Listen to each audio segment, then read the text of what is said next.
one island in New York City's East River. A woman locked away on it for 26 years. And, right on its shore, the deadliest disaster in New York City history before September 11, 2001. Today, almost nobody knows this island even exists. If you fly into LaGuardia Airport or drive along the Bronx side of the East River, you will pass within a few hundred meters of a piece of land that almost nobody in New York City has ever set foot on. It is called North Brother Island. 20 acres, wedged in the East River between the Bronx and Rikers Island. No ferry runs there. No bridge connects it. The New York City Parks Department controls it, and unless you have a very specific research permit, you are not allowed to land. What you would find if you could go is a small forest that has swallowed a hospital. Brick buildings with trees growing through their floors. Collapsed staircases. A morgue with its door hanging open. Herons nesting in the rafters of a ward that once held some of the sickest people in New York. For 78 years, this island was where the city sent people it did not know what else to do with.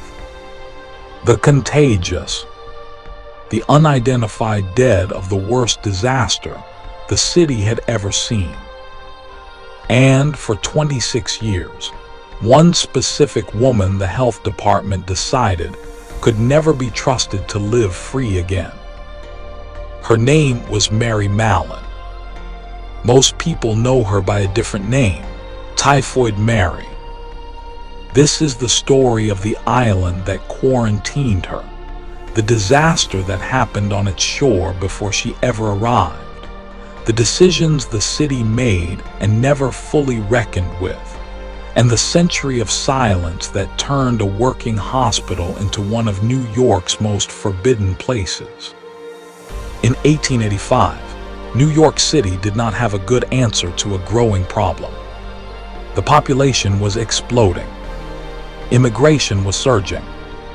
And diseases like smallpox, typhoid fever, and tuberculosis moved fast through crowded tenements. The city's solution, common for the era, was isolation by water. An island close enough to reach by boat, far enough that disease could not easily spread back to the mainland. Riverside Hospital had already existed on a different island, Blackwell's Island, but the city moved it to North Brother Island that year, purpose-built for quarantine. It grew into something close to a self-contained town. Wards for smallpox patients, wards for tuberculosis, a nurse's residence, a school, tennis courts for the staff who lived there full-time, and a morgue, because for many of the people who arrived on North Brother Island, this would be the last address they ever had. Access was by ferry only, from a dock at East 138th Street in the Bronx. For the patients sent there, the ferry ride was often one way for months, sometimes years. Some never went home at all. The island was, by design, cut off, close enough to see the city, far enough that the city could pretend the people there weren't its problem anymore. For most of the patients who passed through Riverside Hospital, their names never made it into any history book. They were treated, or they weren't, and either way the island moved on to whoever arrived next. The doctors and nurses who staffed it lived there too, year-round, in a kind of quiet exile of their own, dedicating careers to a place most New Yorkers would never see and would rather not think about. That isolation would matter enormously less than 20 years later, when it turned a hospital into a rescue point for the worst maritime disaster in New York City's history. June 15, 1904. A Wednesday.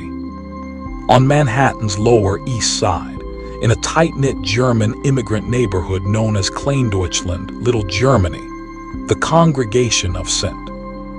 Mark's Evangelical Lutheran Church was preparing for its 17th annual summer excursion. More than 1,300 passengers boarded a steamship called the General Slocum that morning, mostly women and children. The men were largely at work on a weekday. It was meant to be a joyful outing up the East River to a picnic ground on Long Island Sound. About 30 minutes into the trip, near a dangerous stretch of water called Hell Gate, a fire broke out below deck. Exactly how it started was never conclusively determined. What is documented is what happened next. The ship's safety equipment, inspected and approved just weeks earlier, catastrophically failed. Fire hoses that had rotted were unusable. Life preservers, decades old, had cork that crumbled to dust. Some had been secretly weighted with iron bars to pass inspection by weight, not by function. The captain made the decision to keep moving rather than beach the ship immediately, reportedly fearing the loss of the vessel more than realizing the scale of the fire behind him. By the time the General Slocum finally ran aground, it was burning nearly stem to stern, and it grounded at the one place that happened to be nearby, North Brother Island. Riverside Hospital staff, and even some patients under quarantine, ran into the shallow water to pull survivors from the burning ship. They saved as many as they could reach. It was not close to enough. The official death toll stands at 1,021 people. Some historians believe the true number was higher, since the passenger manifest was incomplete and several bodies were never recovered or identified. More than a third of the dead were children. It remains, to this day, the deadliest single event in New York City history before September 11, 2001. And the neighborhood it happened to, Kleindeutschland, never recovered. Within months, families that had lost mothers, sisters, and children scattered across the city. A community that had existed in Lower Manhattan for 2 generations effectively disappeared. North Brother Island had been the site of the rescue. It would soon become infamous for something else entirely. 3 years after the Slocum disaster, in 1907, health investigators traced a cluster of typhoid fever cases across several wealthy Manhattan and Long Island households back to one common thread: a cook named Mary Mallon. Mallon was an Irish immigrant in her late 30s, in good health, showing no symptoms of typhoid fever whatsoever. That was exactly the problem. Sanitary engineer George Soper, hired by one of the affected families, determined that Mallon was carrying and shedding the bacteria without ever having been sick herself. One of the first documented asymptomatic carriers of an infectious disease in American medical history. Mallon did not believe it. She had never had typhoid fever in her life, and to her, the accusation made no sense. She refused testing and refused to stop working as a cook. Health officials, without a legal framework built for a case like this, made a decision that would define the rest of her life. They forcibly quarantined her on North Brother Island in 1907 under public health powers that had never really been tested this way before.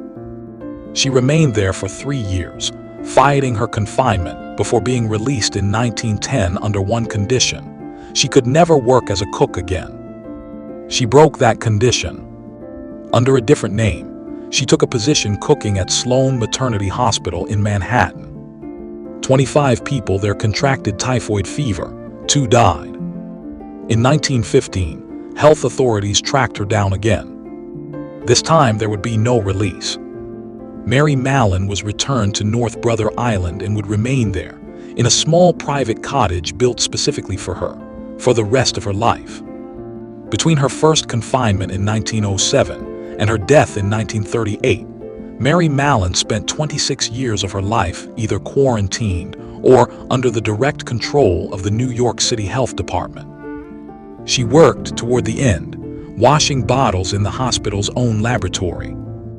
In 1932, a stroke left her partially paralyzed. She died of pneumonia in 1938, at 69 years old, having spent nearly 4 decades as the public face of a disease she never once felt sick from. Her case still divides historians and ethicists today. Hundreds of other healthy typhoid carriers were identified in New York during those years. Most were monitored, given other jobs, and left free. Almost none were confined the way Mary Mallon was, for as long as she was. Some historians point to her class, her gender, and her status as a poor Irish immigrant as reasons she was treated so differently from others in the exact same medical situation. Whether her confinement was necessary public health protection, or one woman punished far beyond what the science required, is a debate that has never fully closed. Riverside Hospital didn't close when Mary Mallon died. It kept operating, adapting to whatever crisis New York needed it for next. During the Second World War and after, part of the island's facilities were converted into emergency housing for returning veterans, at a time when the city faced a severe housing shortage. In 1943, a new tuberculosis pavilion opened on the island, one of the last major buildings constructed there, designed with wide open-air porches, since fresh air and rest were still standard treatments for TB patients before antibiotics made the disease far more manageable after 1945. By the 1950s, the hospital had shifted again, this time into a rehabilitation center for teenagers struggling with heroin addiction. It was, in its way, still the same institution it had always been, a place the city sent people it needed separated from the rest of the population, for their own health or everyone else's. That final chapter ended in 1963. Reports of mismanagement and corruption in the drug treatment program led to its closure. When the last patients and staff left that year, nobody moved back in. North Brother Island, quarantine station turned disaster site turned prison turned rehab center, simply emptied out and stayed that way. 78 years of continuous institutional use, ending almost overnight, with no announcement and no ceremony.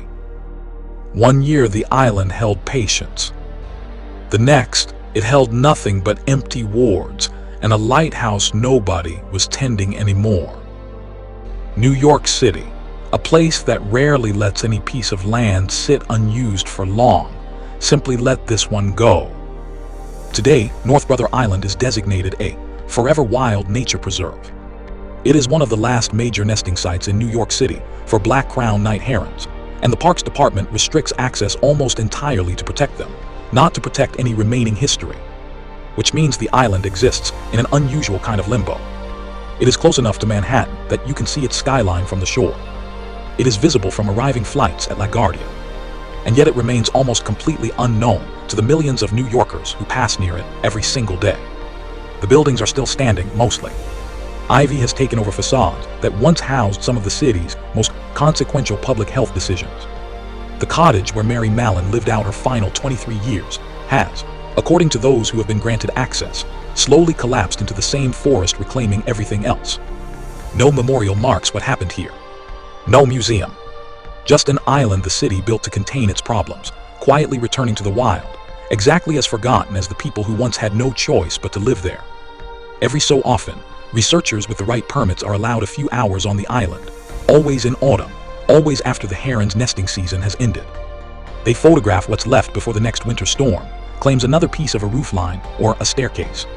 Slowly, deliberately, nature is finishing a job the city started in 1885, making sure North Brother Island stays exactly what it was always meant to be: separate, contained, and almost entirely out of sight. Over 1,000 people died within sight of its shore. One woman lost 26 years of her life within its fence line. And today, millions of New Yorkers ride past it on the FDR Drive or look down on it from a landing plane, never once realizing what they're looking at.